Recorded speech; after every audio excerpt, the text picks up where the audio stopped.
Mianatra eo an-tongotry Jesosy isan'andro.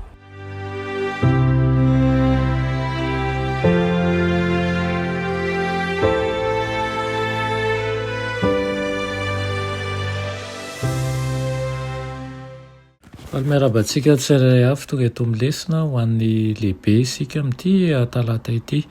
Manasanao naraka izany hatramin'ny farany ity am-piandohana dia hivavaka isika. Dia Andriamanitra tsara indrindra mbola mivelom-pisaoranao izahay fa mbola nomenao fotoana indray fa ny mandinga ny teninao. Foazo ny fomam-panahinay handray izany mandrakariva ary aoka ho resy lahatra ihany koa izahay anaraka ireo toromarika rehetra avy aminao. Amin'ny anaran'i Jesosy, amen. Eo teny lesonantsika androany dia manao hoe ilay Andriamanitra tonga iray amintsika. Ilay Andriamanitra tonga iray amintsika. Ambara ao amin'ny testamenta taloha ny fomba nanomboan'Andriamanitra nanantanteraka ny jafiny tamin'ny alalan'ny vahoaka izay natao haneho ny toetrany sy ny tanjony amin'izao tontolo izao. Fanaraka tamin'ny paikady misionera izay rehetra nataon'Andriamanitra. Hoy izy tamin'ny alalan'ny mpaminany Isaia manao hoe tsarovy ny zavatra taloha izay efa lasa ela. Fa izao no Andriamanitra ka tsy misy hafa.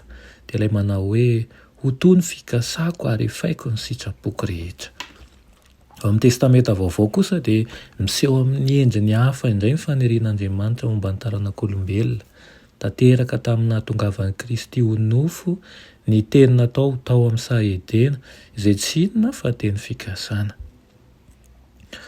Manasanao maka ny Matio toko voalohany 7:20 hatramin'ny 7:20 dia ho hitanao ao ny zava-dehibe ambarana eo fitantarana momba antsika sy Andriamanitra io. Hoy izy hoe amintsika Andriamanitra na hoe Immanuel, tsy taoko fa tsy vao izao ianao no nahenao an'izany. Nonona teo amin'ny vahoakany tao amin'ny fitoerana masin'Andriamanitra ary izao dia lasa nonona teo amin'izy ireo tamin'ny alalan'i Jesosy Kristy olombelona avy any Nazareta izy. Eny tokoa nasehon'Andriamanitra tamin'ny fomba azo tsapahitanana ny faniriany ho eo amintsika tamin'ny alalan'ny fahaterahan'i Jesosy teo amin'ny maha-izy azy sy ny asany. Sady olombelona tanteraka no Andriamanitra tanteraka ilay zanak'Andriamanitra. Ary izy no nanambara hoe izao ny lalana sy fahamarinana ary fiainana hozy izy. Tsy misy olona makany amin'ny ray afa-tsy amin'ny alalako. Nandroso Andriamanitra teo amin'ny famitany iraka ary tamin'ny alalan'i Jesosy Kristy no nonenany tao amin'ny nofo teo amin'ny ivon'ireo zanany. Nanantanteraka ny faminan'ny testamenta taloha ilay lahy tokana avy tamin'ny ray sady feno fahasoavana sy fahamarinana ary araka ny javitr'Andriamanitra dia tonga iray amintsika. Andriamanitra tonga olombelona nofo sy ra ary notohizan'ilay Andriamanitra ny iraka hatramin'ny fanatratrarany ny tanjony. Dia ny hahatonga asy ianao handova ny fiainana mandrakizay izany ny fanirian'i Kristy amintsika mba hanana anjara aminy satria izany ny voafidiny isika ary tiany tokoa. Izany no antom-pisiantsika mba handovatsika ny fiainana mandrakizay. Dia manao ny ainy tsy ho zavatra Andriamanitra, manome ny fanahiny, mandrisika antsika, mandresy lahatra antsika fa tsy ho latsaka ny davaka.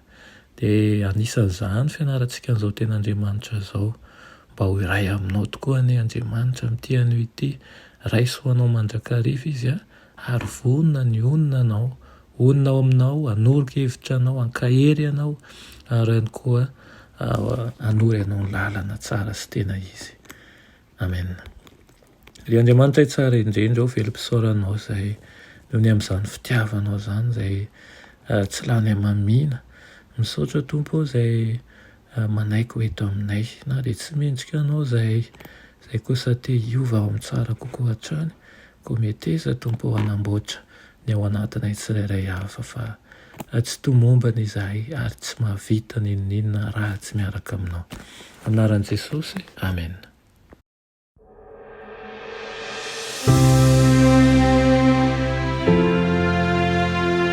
Mianatra eo an-tongotry Jesosy isan'andro.